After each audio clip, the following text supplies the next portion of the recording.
She wore a simple cotton dress to her 5th anniversary dinner, and they laughed at her. Beatrice, her mother-in-law, slid the divorce papers across the mahogany table, calling her a leech and a nobody. Her husband, Robert, didn't even look her in the eye as he chose his mother's approval over his wife's devotion. She didn't scream. She didn't cry. She just smiled, signed the papers with a cheap ballpoint pen, and walked out the door. What the Kensington family didn't know was that the nobody they just discarded was actually the silent majority shareholder of the bank that owned their mortgage. They thought they were taking out the trash, but they had just evicted their only saviour. The air inside the Kensington estate was always cold, but tonight it felt like the inside of a morgue.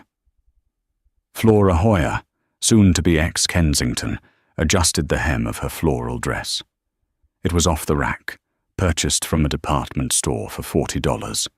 In this room, surrounded by Italian marble floors, velvet drapes, and people wearing watches worth more than most people's cars, she looked like a stain on a pristine white tablecloth. "You're late," Beatrice Kensington said. She didn't turn around from the fireplace. The matriarch of the family stood rigid, clutching a glass of Chardonnay as if it were a weapon. "I'm sorry, Beatrice," Flora said softly. The bus was delayed. A snort of laughter came from the corner. Tiffany, Robert's younger sister, was lounging on a leather Chesterfield, scrolling through her phone. "The bus! God, Rob, can't you at least buy your wife a used Honda? It's embarrassing for us. Imagine if the press saw a Kensington waiting at a bus stop." Robert Kensington stood by the window, staring out at the rain. He was a handsome man, with the kind of jawline that suggested strength, but eyes that betrayed a lifelong habit of submission to his mother. He wore a bespoke suit that fit him perfectly, a stark contrast to Flora's worn cardigan. "Happy anniversary, Robert," Flora said, ignoring Tiffany. She reached into her tote bag and pulled out a small wrapped box. "I made this for you." Robert turned slowly. He looked tired. He looked at the box, then at his mother. "Open it, darling," Beatrice sneered, finally turning around. Her eyes scanned Flora up and down with practiced disdain. "Let's see what she's scraped together this year. Another knitted coaster? A coupon book for a free hugs?" Robert took the box. He opened it hesitantly. Inside lay a leather-bound journal. The leather was soft, hand-stitched. "I know you've been stressed about the merger," Flora said, her voice hopeful. "I thought you could use it to write down your ideas. I embossed your initials on the cover myself." Silence filled the room, a heavy, suffocating silence. Then Tiffany burst out laughing. "A diary? You got the CFO of Kensington Textiles a diary? Oh my God, this is rich." Beatrice walked over, took the journal from Robert's hand, and tossed it onto the coffee table with a thud. It slid off and landed on the floor near the dog's bed. "It's pathetic," Beatrice stated coldly. "Just like this marriage." Flora felt the familiar sting of tears pricking her eyes, but she forced them back. She had endured 5 years of this. 5 years of being the poor girl Robert fell in love with during a rebellious phase. 5 years of trying to prove that she loved him, not his money.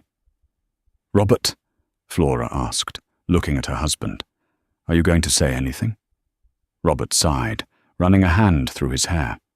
"Flora, Mother is right. It's not workings. We're from different worlds." "We were happy once," Flora whispered. "That was before he realized he needed a wife who could help him, not drag him down," Beatrice interjected. She snapped her fingers, and the family lawyer, Mr. Henderson, stepped out of the shadows of the library. He placed a thick folder on the table. "The papers," Beatrice announced, a cruel smile playing on her lips. Alimony is waived. You get nothing. You came with nothing. You leave with nothing. That is the deal. Sign it, and Robert won't have to suffer the embarrassment of a public court battle. Flora looked at the papers. Then she looked at Robert. Is this what you want? We need the merger with the Vane family, Robert mumbled, looking at the floor. Jessica Vane. She can help the company. Her father expects us to be available. Jessica Vane, Flora repeated. The name was synonymous with old money and bad attitudes. So you're trading me in for a business deal? I'm securing the family legacy, Robert snapped, his temper finally flaring, though it sounded rehearsed. You don't understand, Flora. You don't understand business. You don't understand the pressure. You just sit at home and knit. Beatrice took a step closer to Flora, her voice dropping to a venomous whisper. You were a charity case, Flora. We let you play house for 5 years. But playtime is over. Sign the papers, take your bus, and go back to the gutter where you belong. Flora looked at the three of them. The arrogant mother, the spiteful sister, the weak husband. Something inside her shifted. It wasn't a break. It was a release.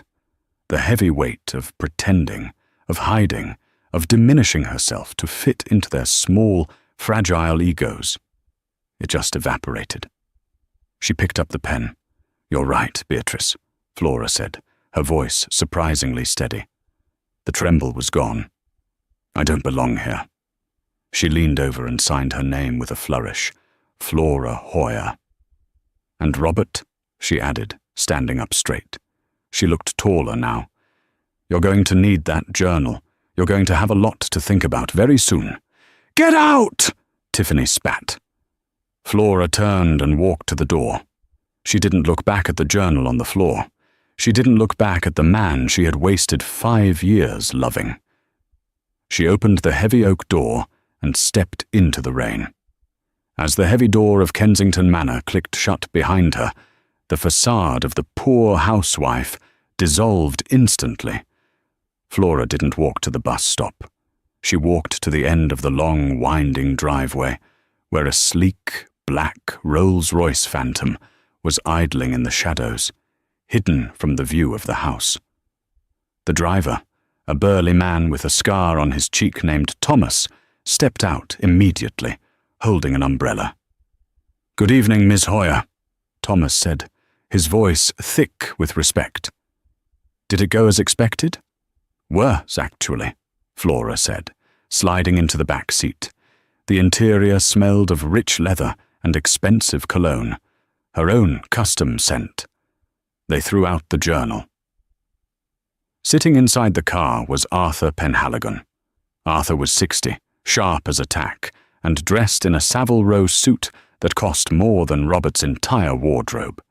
He was the chief legal counsel for Aura Global, the multinational conglomerate that specialized in venture capital, real estate, and, ironically, luxury textiles. I assume the papers are signed? Arthur asked, looking over his spectacles. He handed her a tablet. Signed and delivered, Flora said, taking the tablet. Her demeanor had changed completely. Her shoulders were back, her eyes sharp and calculating. She scrolled through the quarterly reports on the screen. Arthur, what's the status on the Kensington loan? They are leveraged to the hilt, Miss Hoyer, Arthur replied. Kensington Textiles has been bleeding money for 3 years. They've taken a massive loan from Centurion Bank to fund their new factory in Southeast Asia, a factory that, according to our intel, is already 3 months behind schedule. Flora smiled, but it didn't reach her eyes. And who owns the majority stake in Centurion Bank as of this morning? You do, ma'am, Arthur said, through the shell company, Orion Holdings. We finalized the acquisition at 9:30 a.m. Good, Flora tapped the screen. Flag their account for review. I want a full audit of their assets. If they miss a payment by even a minute, I want to know. Understood, Arthur said. He paused. If I may ask, why did you wait 5 years? You could have bought them and sold them a dozen times over. Flora looked out the window as the car sped away from the estate. Because I wanted to be wrong, Arthur. My parents left me billions when they died, but they never taught me how to find someone who loved me for me. I thought if I hid the money, I'd find the truth. And you found it, Arthur noted gently. I found that some people are so poor, all they have is money, Flora said, and the Kensingtons don't even have that anymore. They just don't know it yet. Back at the manor, the mood was celebratory. Beatrice popped a bottle of Dom Perignon. Finally. I thought she'd never leave. Did you see that dress? It was offensive. Robert was slumped in a chair, nursing a whiskey. She seemed different at the end there. She was trying to save face, Tiffany scoffed, examining her nails, acting all high and mighty. She's probably crying at the bus stop right now, wondering how she's going to pay for her cat food. Forget her, Beatrice commanded. Tomorrow the real work begins. The Vanes are coming for dinner on Saturday. Jessica is eager to see you, Robert. This merger will save the company. With the Vane distribution network, Kensington Textiles will be back on top. I heard Jessica is difficult, Robert said. She's rich, Beatrice corrected. That makes her eccentric, not difficult. And she's a stark upgrade from Flora. Jessica wears Prada, not polyester. She understands our world. Speaking of the world, Tiffany said, looking at her phone. Have you guys seen the news? The mysterious CEO of Aura Global is finally making a public appearance next week at the Global Business Summit in New York. Rumor has it, they're looking to acquire failing textile companies. Aura Global? Robert perked up. They're huge. If we could get a meeting with them. Don't be silly, Beatrice laughed. Aura Global is a shark. We are royalty. We don't need them. We have the Vanes. Robert nodded, but a knot formed in his stomach. He looked at the empty spot on the floor where the journal had been. He felt a strange unease, a feeling that he had just made the biggest mistake of his life. But then, his phone buzzed. A text from Jessica Vane. Can't wait to see you, Rob. I have so many ideas for redecorating your house once that peasant is gone. Robert deleted the text. He took a long drink. To the future, he said hollowly. To the future, Beatrice cheered. Little did they know, their future was currently sitting in the back of a Rolls-Royce, reviewing their bankruptcy trajectory and deciding exactly when to pull the plug. The weeks following Flora's departure were, contrary to Beatrice's predictions, not a golden age for the Kensington family. They were a slow-motion car crash. Jessica Vane moved into the manor 3 days after the divorce papers were signed. She arrived not with business strategies or distribution contracts, but with a fleet of moving trucks and a team of interior designers who looked at the historic Kensington woodwork with sneering contempt. This place is so damp, Jessica complained, walking through the foyer in 6-inch stilettos that clicked sharply on the marble. Robert, darling, we simply must gut the library. Who reads books anymore? It should be a wine cellar or a yoga studio. Robert, who had spent his childhood reading in that library with his late father, felt a twinge of pain, but he looked at Beatrice, who nodded encouragingly. Whatever you want, Jessica, Beatrice beamed. Make it yours. But while the house was being torn apart, the business was imploding. The merger Beatrice had touted was actually a hostile takeover in disguise. Jessica's father, a ruthlessly pragmatic man, had no intention of saving Kensington Textiles. He wanted their patent on a specific weaving technique, and once he had access to the files through Jessica's consultancy role, He began stalling the funding. Meanwhile, the financial pressure from Centurion Bank, Flora's bank, began to tighten like a noose. It started with small things: a rejected credit line extension, a demand for immediate payment on interest that had previously been deferred. Then came the audit. 2 weeks after the anniversary dinner, a team of auditors from Centurion Bank arrived at the Kensington Textiles headquarters. They were efficient, silent, and thorough. "What is the meaning of this?" Robert demanded, storming into his office where the lead auditor, a woman named Ms. Cheng, was reviewing files. "We have a standing agreement with the bank." "That agreement was under the previous risk assessment," Ms. Cheng said, without looking up. "New ownership has flagged your company as high risk. We are calling in the short-term loans. You have 30 days to repay $2 million, or we seize the assets." $2 million? Robert went pale. "We don't have that cash on hand. We're waiting for the vein capital injection." "Then I suggest you hurry," Ms. Cheng said, finally meeting his eyes. "The new owner is not known for patience." That night at dinner, the atmosphere was poisonous. "Daddy says the money is tied up in offshore accounts," Jessica said breezily, picking at a salad. "He can't release it for another 6 months, but don't worry, Rob. I bought you a new tie." 6 months? Robert dropped his fork. "Jessica, the bank gave us 30 days. If we don't pay, they take the factory. They take the house." "Oh, stop whining." Tiffany rolled her eyes. She was wearing a new diamond bracelet Jessica had loaned her. "Mum, tell him to stop. He's ruining the vibe." "Robert, calm down," Beatrice snapped. "I will handle the bank. I'll call the CEO. Who is it now? Some faceless investment group. I'll charm them, or I'll threaten them. We are Kensingtons. They can't just foreclose on us." "They can, and they will," Robert said, his voice rising. "And Jessica, you promised the distribution network was ready." "I said we were talking about it," Jessica huffed. "God, you're so needy. Flora really spoiled you, didn't she? Always cleaning up your messes."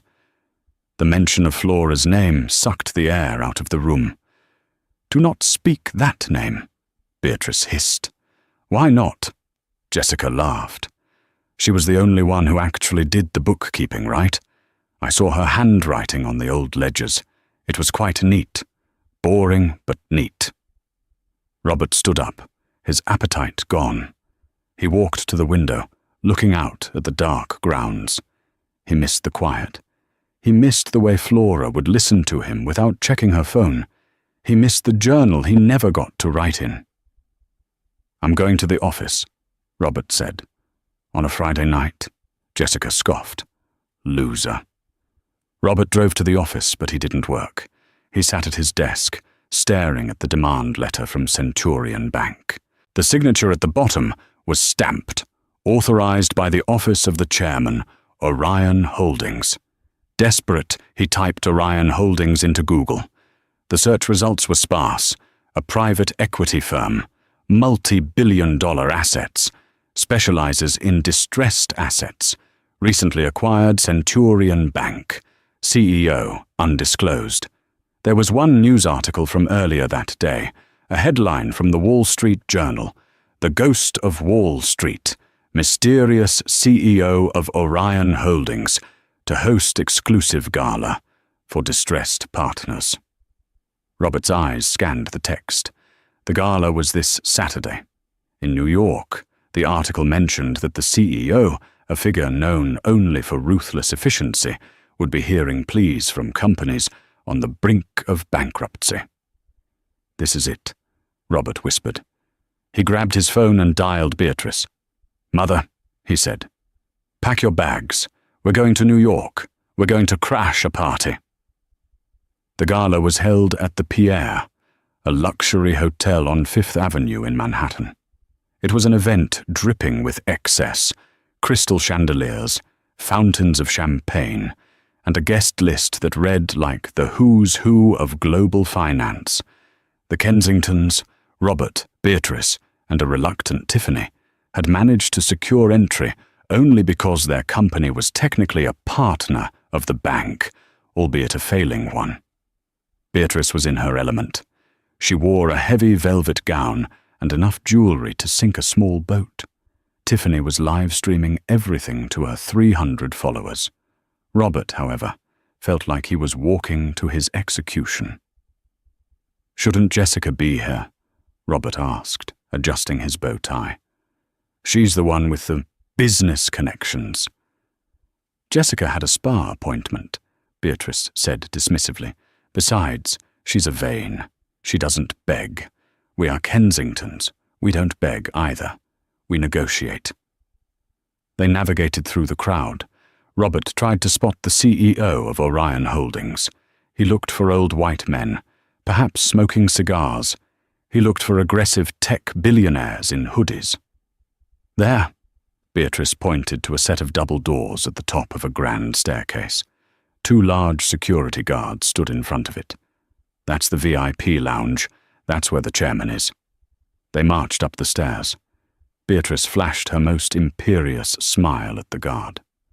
"Beatrice Kensington, of Kensington Textiles," she announced.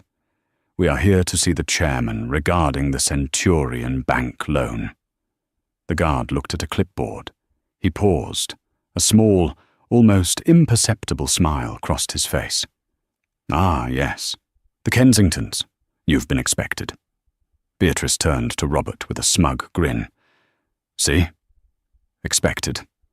They know who we are. They're probably afraid of losing our business." The guard opened the doors. The room inside was a stark contrast to the party outside. It was quiet, dimly lit, and modern. A long glass conference table dominated the center. The walls were lined with screens displaying global market trends. At the far end of the room, a high-backed leather chair faced the window, looking out over the New York City skyline. The person in the chair was hidden from view. Standing next to the chair was Arthur Penhaligon, the man Robert vaguely recognized as the lawyer who had handled the divorce papers, though he couldn't quite place him in this context. "Mr. Penhaligon?" Robert asked, confused. "What are you doing here?" "I serve as legal counsel for the chairman," Arthur said smoothly. "Please, sit." Beatrice didn't sit. She marched forward. "We don't need a lawyer. We need the decision-maker. We are here to restructure our debt. The terms your bank sent are insulting. We demand an extension." The chair didn't move. "You demand?" Arthur asked, raising an eyebrow. "Your company has a credit rating of junk. Your assets are over-leveraged. Your new partner, the Vane family, has not transferred a single cent to your accounts. In fact, our intelligence suggests Jessica Vane is planning to liquidate your patent portfolio next week." Robert felt the blood drain from his face. "What? Liquidate?" She said. "She lied," Arthur said simply. "You are broke, Mr. Kensington.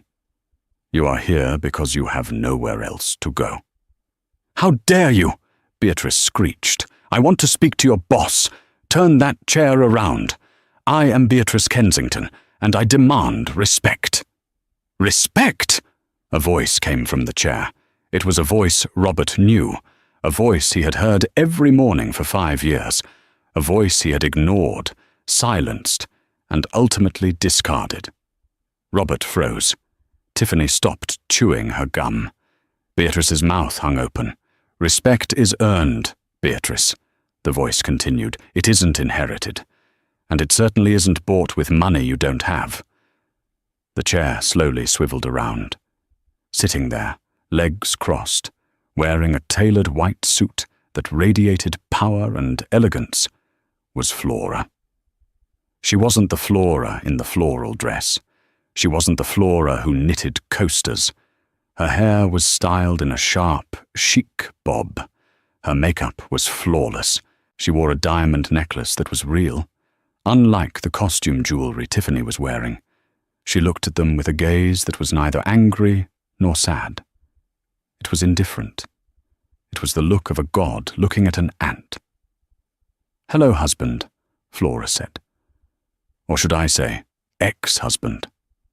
The silence in the room was absolute. You could hear the hum of the air conditioning. "Flora," Robert whispered. His brain couldn't process the image. "What? How? You?" Beatrice gasped, clutching her pearls. "What is this joke? Why is the maid sitting in the chairman's chair? Get up this instant." Flora didn't flinch. She simply pressed a button on the intercom on the table. "Security. If Mrs. Kensington raises her voice one more time, have her escorted out. Physically." "Yes, Miss Hoyer." The voice on the intercom crackled back. Beatrice went purple with rage, but she closed her mouth. "Let me clarify the situation for you," Flora said, standing up and walking slowly around the table. The sound of her heels was a rhythmic hammer blow to Robert's ego. "I am the majority shareholder of Orion Holdings. I own Centurion Bank. I own the mortgage on your estate. I own the debt on your factory. I even own the lease on that ridiculous sports car Jessica Vane rented for you last week." She stopped in front of Tiffany. "Nice bracelet, Tiffany," Flora said. "It's a cubic zirconia fake. I own the jewelry chain that sells them. Retail price, $49. Tiffany looked down at her wrist, horrified, and quickly covered it with her other hand. "This is impossible," Robert stammered. You were poor. You took the bus. You clipped coupons." "I took the bus because I wanted to see the city," Flora said, looking him dead in the eye. "I clipped coupons because I value money, unlike you. I didn't tell you about my wealth because I wanted to know if you loved me, Robert, or if you just wanted a bank account." She walked back to the head of the table. "I got my answer on our anniversary. You chose the Vane money. You chose the legacy. You chose your mother's approval." "Flora, please." Robert stepped forward, his hands shaking. "I didn't know. If I had known. If you had known, you would have stayed," Flora finished for him. "But not for love. For this." She gestured to the room, the luxury, the power. "And that is why you failed the test." "We can fix this," Beatrice interrupted, her survival instinct finally kicking in over her pride.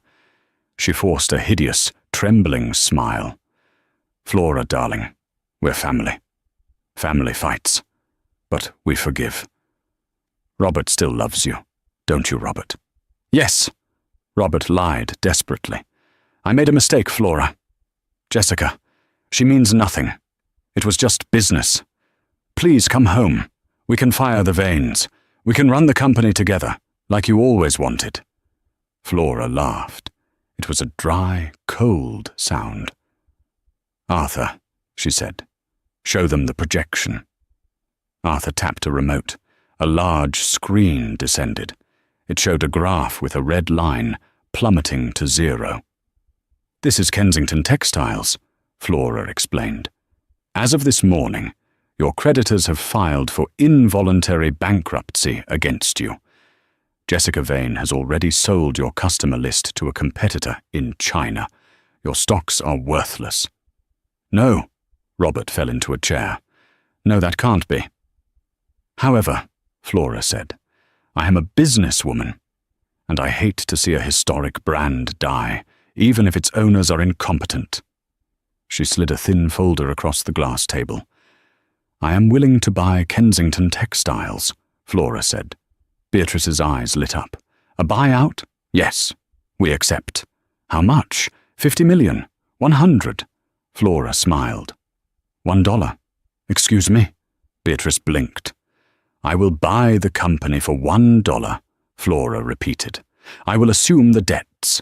I will save the factory workers' jobs, because unlike you, I actually care about them. But the Kensington family? You are out.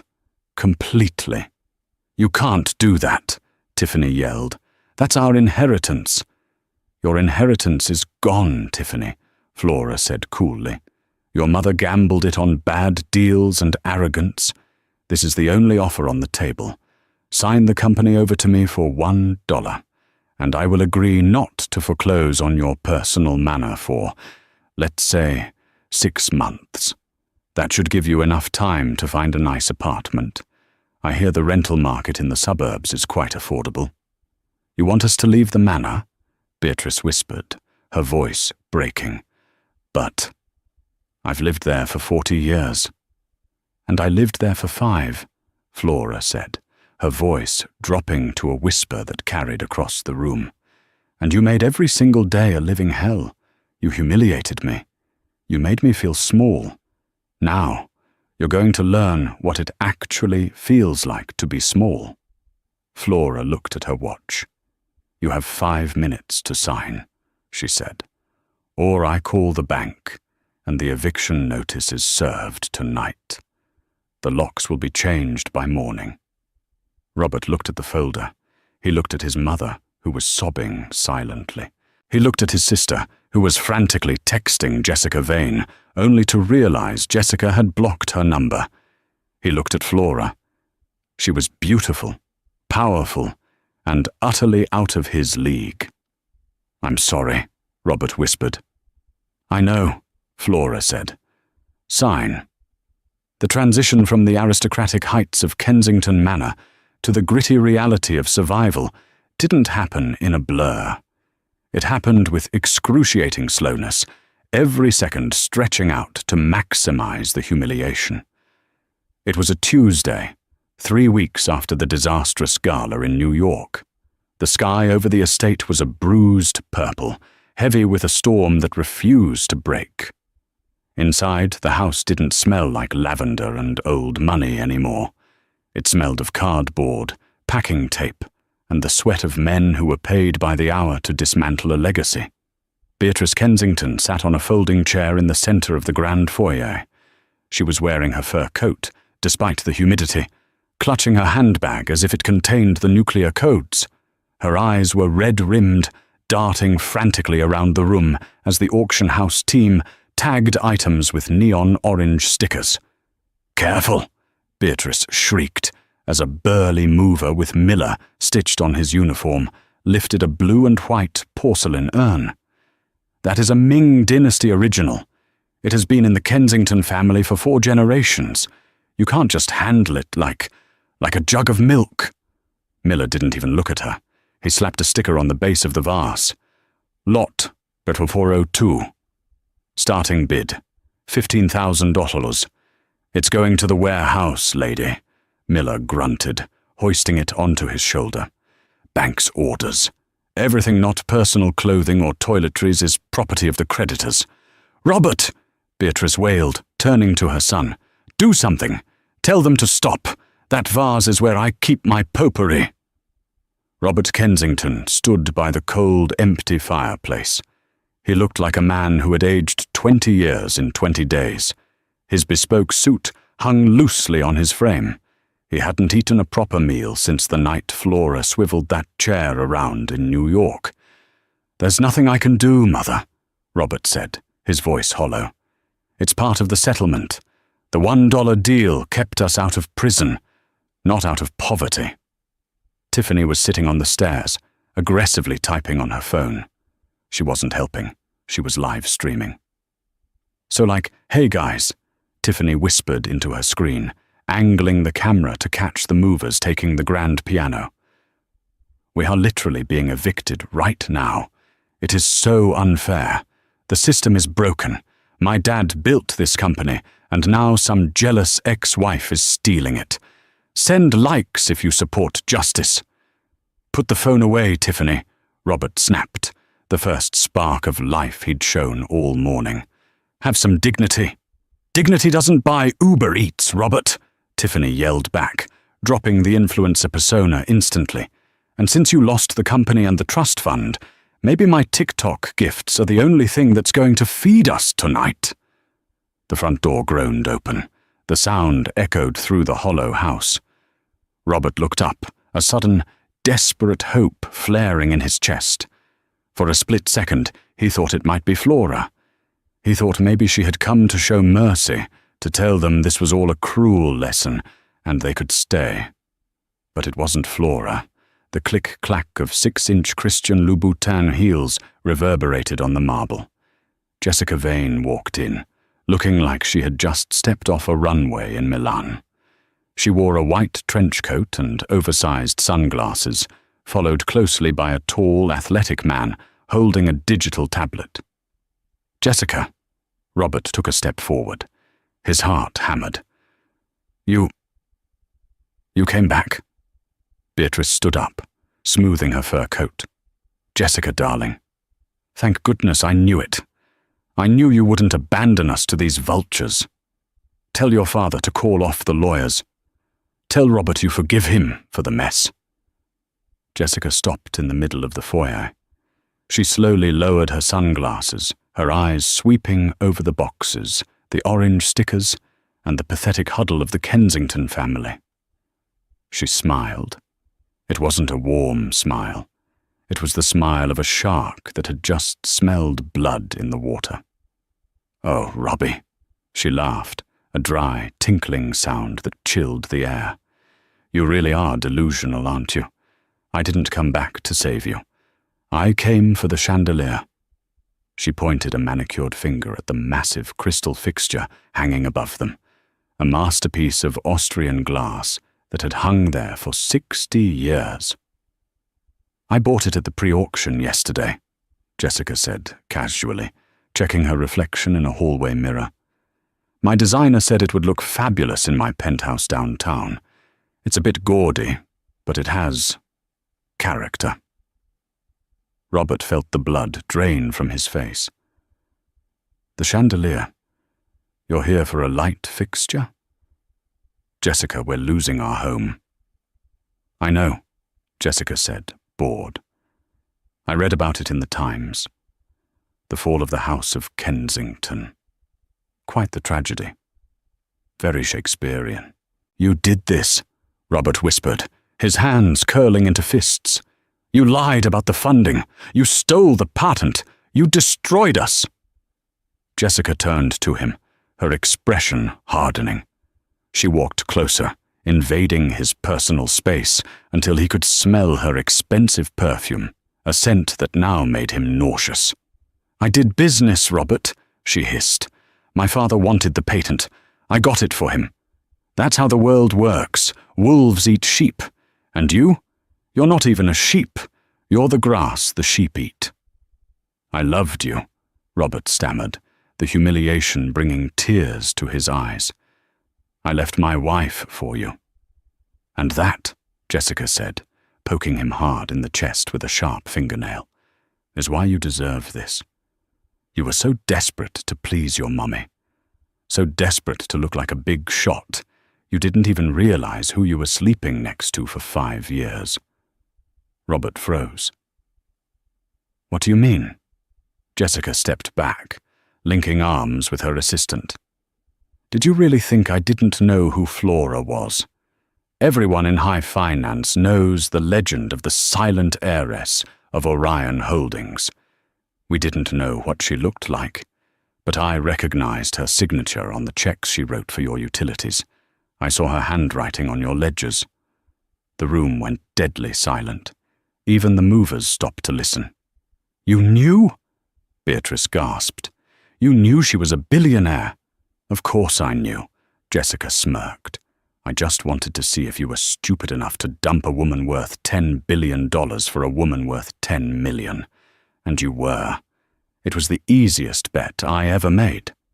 She signaled to the movers. "Brad, make sure they take the chandelier down carefully. I don't want any scratches." "Enjoy Queens, darling," Jessica called out over her shoulder as she walked back toward the door. "I hear the subway is charming this time of year." As the door slammed shut, Robert felt his knees give way. He slumped against the wall, sliding down until he hit the cold floor. The reality of his stupidity wasn't just a thought, it was a physical weight, crushing his lungs. "Come on," the auctioneer, Miller, said, his voice surprisingly soft. "Truck's leaving. You folks need to clear out. New owners get the keys at noon. The ride to the new apartment was a funeral procession in a yellow taxi. Beatrice wept openly the entire way, clutching a small box of jewelry she had managed to hide from the auditors. Tiffany sat in the front seat, silent, her phone finally put away. Robert stared out the window as the lush greenery of the estate gave way to the grey concrete and graffiti of the city outskirts. They arrived at a brick tenement building in a neighbourhood Robert had never visited, not even by accident. The air smelled of exhaust fumes and frying onions. "This is it?" Beatrice whispered, horrified, looking up at the peeling paint on the facade. "Robert, tell me this is a joke. Tell me this is the servants' quarters." "It's what we can afford, Mother," Robert said, grabbing 2 heavy suitcases from the trunk. "3rd floor. No elevator." The climb was brutal. By the time they reached apartment 3B, Beatrice was gasping for air, and Robert was sweating through his suit. He unlocked the door. The apartment was small, claustrophobically small. The living room was the size of their old pantry. The carpet was a suspicious shade of brown, and the radiator hissed aggressively in the corner. "I can't do this," Beatrice sobbed, collapsing onto a dusty sofa that had come with the place. "I can't live like a peasant. Where is the staff? Who is going to make tea?" "Make it yourself, Mother," Robert exploded. The rage finally broke through his depression. He slammed the door shut, the sound rattling the thin windows. "There is no staff. There is no money. There is no Kensington legacy. We are broke because we were arrogant, and because we listened to you. Don't you dare speak to me like that," Beatrice shrieked. "I wanted the best for you. I wanted you to marry status." "You wanted a puppet," Robert yelled. "Flora loved me. She loved me. She rode the bus. She clipped coupons. She dealt with your insults for 5 years because she actually loved me. And she owned the bank the whole time. Do you understand that? We were sitting on a gold mine, and we threw it away because you didn't like her dress." The silence that followed was heavy and suffocating. Tiffany walked past them into the tiny second bedroom, slamming the door. Beatrice buried her face in her hands. Robert couldn't breathe. He needed air. He grabbed a cardboard box he had carried up, the last box from his office, and walked into the kitchen. He set it down on the cracked laminate counter with a heavy thud. The box tipped over. Items spilled out. A stapler, a photo frame, face down, and a leather-bound book. It was the journal, the one Flora had given him on the anniversary, the one Beatrice had thrown on the floor, the one he had rescued from the trash at the last minute, driven by a sentimental instinct he couldn't explain. Robert stared at it. The leather was soft, hand-stitched. RK was embossed on the cover in gold. His hands shook as he picked it up. He remembered Beatrice's voice. Another knitted coaster? A coupon book? He opened the cover. He expected blank pages. He expected it to be empty, just like his future. But it wasn't blank. The first page was filled with Flora's neat, precise handwriting. The header read, "Project Phoenix, a strategic revival for Kensington textiles." Robert frowned. He turned the page. It was a business plan. But not just any plan. It was brilliant. It was a masterclass in corporate strategy. Flora had analyzed their supply chain inefficiencies down to the penny. She had drafted a partnership agreement with ethical cotton farmers in Peru that would cut costs by 30% while boosting their brand image. She had sketched designs for a new, heritage modern clothing line that utilized the deadstock fabric rotting in their warehouse, page after page. She had been working on this for months. While they mocked her for being simple, she was analyzing their EBITDA and solving problems the entire board of directors couldn't fix. "She tried to tell me," Robert whispered to the empty kitchen. "She tried to help." He reached the back of the journal. There was a small paperclip attached to the final page. Clipped to the paper was a rectangular slip of blue paper. Robert's breath hitched. He detached it. It was a personal check. Bank. Centurion Bank. Private Client Division. Pay to the order of Kensington Textiles. Amount $5,000. Memo. Happy 5th anniversary. Let's build this together. Love, Flora. The world seemed to stop spinning. The noise of the street outside faded into a high-pitched ring in his ears. $5 million. She had carried this in her purse that night. She was going to give it to him. She was going to reveal her secret, save his company, and hand him the future on a silver platter. All she wanted was a dinner. A thank you. A moment of kindness. Instead, they had laughed at her dress. Beatrice had thrown this journal on the floor, calling it trash.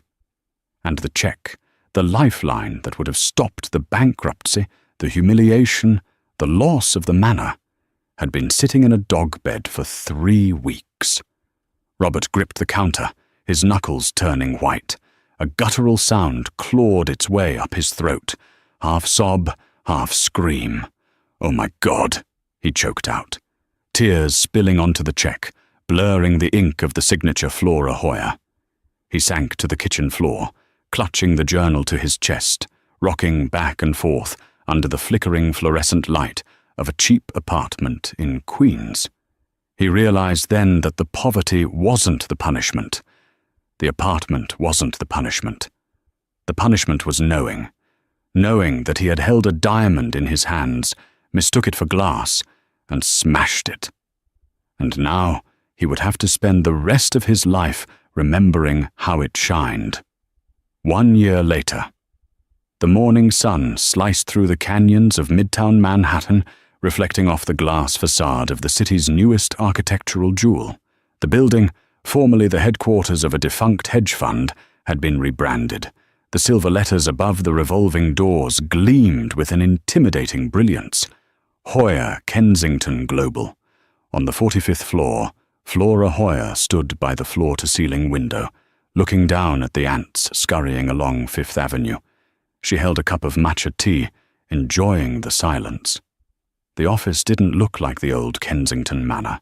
There was no heavy mahogany, no dusty velvet, no portraits of dead ancestors judging the living. It was open, airy, and filled with light. Walls were covered in swatches of sustainable organic cotton and bamboo silk. Under Flora's leadership, the company hadn't just recovered, it had evolved. She had executed the Project Phoenix plan meticulously. She rehired the 300 factory workers Robert had planned to lay off. She struck the deal with the Peruvian farmers. Kensington Textiles was now the darling of Wall Street, praised for being the first luxury heritage brand to go completely carbon neutral. "Ms. Hoyer," the voice of Arthur Penhaligon broke her reverie. He stood at the door, holding a tablet. "The logistics vendor is here with the prototypes for the fall collection. They need a signature for the insurance bond." "Send them in, Arthur," Flora said, turning back to her desk. She sat down in the ergonomic chair that cost more than Robert's old car. The door opened. The sound of heavy rubber wheels rolling over the plush carpet filled the room. "Just put them by the drafting table, please," Flora said without looking up, signing a document on her screen. "Yes, ma'am." The voice was rough, tired, and achingly familiar. Flora's pen stopped moving. The air in the room seemed to drop 10 degrees. She slowly lifted her head. Standing there, wearing a brown uniform with a city logistics patch on the chest, was Robert Kensington. He looked like a ghost. The arrogant posture was gone, replaced by the slumped shoulders of a man who spent 12 hours a day lifting heavy boxes. His face was gaunt, the handsome jawline now hidden under a scruffy, unkempt beard. He wasn't wearing a Rolex. His wrist was bare. Robert froze as he looked at her. He gripped the handle of the dolly so hard his knuckles turned white. He looked around the office that, in another life, would have been his. He saw the mood boards. He saw the photos of the factory workers smiling. He saw the empire he had thrown away. Flora, he breathed. The word came out like a prayer. "Hello, Robert," Flora replied. Her voice was calm. There was no venom in it, no triumphant spite, just a cool, professional distance. "I didn't know you were driving for City Logistics." "It pays the bills," Robert said, his voice cracking. "Beatrice, Mother is in a care facility now. It's expensive, and the rent in Queens went up." He pushed the boxes toward the table. His movements were stiff. As he unloaded the top box, he noticed the label on the fabric. "The Phoenix line, Peruvian Pima." He stopped. Tears welled up in his eyes. "You did it," he whispered, staring at the fabric. "The plan in the journal, you actually did it." "It was a good plan, Robert," Flora said softly. "It just needed a leader who cared more about the product than the prestige." Robert turned to face her. He took off his cap, twisting it in his hands. "I still have it, you know. The journal. I keep it under my pillow. I look at that check every night." Flora didn't say anything. She waited. "I'm sorry," Robert blurted out, the dam finally breaking. "I know it's too late. I know I don't deserve to breathe the same air as you. But I am so sorry. Not just for the money, but because you were the best thing that ever happened to me, and I treated you like you were invisible." He took a step forward, a flicker of desperate hope in his eyes. "I'm a different man now, Flora. I've learned. I've changed." Flora looked at him. She saw the pain in his eyes. She saw the regret. But she also felt nothing. The agonizing love she had once felt for him had burned out long ago, leaving only ash. "I believe you, Robert," Flora said gently. "I believe you have changed. Poverty has a way of teaching lessons that privilege never can." "Then," Robert started. "But," Flora cut him off, her voice firm as steel. "Change doesn't erase the past. You didn't just break my heart, Robert. You broke my trust in people. It took me a year to rebuild this company, but it took me even longer to rebuild myself." She stood up and walked to the door, opening it wide. "I'm glad you're taking care of your mother," she said. "That shows character. Keep doing that. But there is no place for you here. Not in this company, and certainly not in my life." Robert stood there for a long moment. He looked at the woman who was now a titan of industry, radiant and unreachable. He realized that the gap between them wasn't just financial anymore. It was existential. He nodded slowly. He put his cap back on, pulling the brim low to hide his eyes. "I understand," he whispered. "Goodbye, Flora." "Goodbye, Robert. The freight elevator is down the hall to the left. Please don't use the client lobby." The instruction was the final nail in the coffin. He wasn't a guest. He was help. Robert grabbed his empty dolly and walked out. The sound of the wheels fading down the hallway was the saddest sound Flora had ever heard. She closed the door. She didn't watch him go. She didn't cry. She walked back to her desk, and her phone buzzed. It was a text from Michael, the architect she had met at a charity gala 6 months ago. Michael didn't know she was a billionaire when they met. He had just liked her analysis of the building's structural integrity. "Michael, I picked up the ingredients for lasagna. Red wine or white tonight?" Flora smiled, a genuine warm smile that reached her eyes. "Flora, red. Definitely red. I'll be home in 20 minutes. She picked up her bag, took one last look at her city, and turned off the lights. Outside, the sun was setting. casting a golden glow over the empire she had built from the wreckage, proving that the best revenge wasn't anger, it was happiness. In the end, the Kensington family learned the hardest lesson of all. True worth isn't found in bank accounts, last names, or Italian marble floors. It's found in how you treat the people who stand by you when you have nothing. Robert Kensington threw away a diamond because he was too busy chasing glitter, and by the time he realized his mistake, the diamond was gone, shining in a crown he could never touch. This story reminds us that you should never judge someone by their appearance or their current station in life. You never know who is secretly holding the keys to your future. Be kind, be humble, and cherish those who love you for you. If you enjoyed this story of karma and redemption, please hit that like button. It really helps the channel. Don't forget to subscribe and ring the bell so you never miss a new story. Share this video with a friend who needs a reminder that the best revenge is massive success. Thanks for watching.